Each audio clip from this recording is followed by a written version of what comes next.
आपण पाहत आहात क्राइम अंकुश न्यूज। चोरीच्या दुचाकीची विक्री करण्यासाठी आलेल्या विधी संघर्षग्रस्त बालकासह दोघांना ताब्यात घेण्यात आले। त्याच्याकडून चोरीच्या 3,30,000 रुपये किमतीच्या 8 दुचाकी जप्त केल्या। या कारवाईत दुचाकी चोरीचे 8 गुन्हे उघडकीस आले। अक्कलकोट रोडवरील शांती चौकातील हिंदू स्मशानभूमी येथे ही कारवाई करण्यात आली।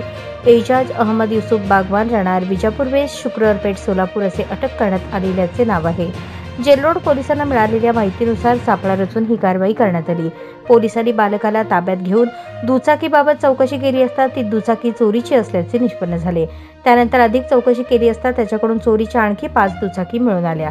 अशा प्रकारे पोलिसांनी त्या बालकाकडून जेलरोड पोलीस ठाण्यात दाखल असलेले दुचाकी चोरीचे 6 गुन्हे उघडकीस आणले। तसेच पोलिसांनी एजाज बागवान याच्याकडून चोरीच्या 2 दुचाकी जप्त केल्या। त्यामुळे MIDC व मंगळवेढा पोलीस ठाण्यात दाखल असलेल्या दुचाकी चोरीचे गुन्हे उघडकीस आले आहेत। या प्रकरणी पोलिसांनी विधी संघर्षग्रस्त बालकाचा शोध घेऊन पोलीस निरीक्षक शिवाजी राऊत व भाऊराव बिराजदार यांच्या मार्गदर्शनाखाली सहाय्यक पोलीस निरीक्षक संदीप पाटील, सहाय्यक फौजदार HD नदाफ, पोलीस हवालदार धनाजी बाबर, संतोष वायदंडे यांच्या पथकाने ही कारवाई केली।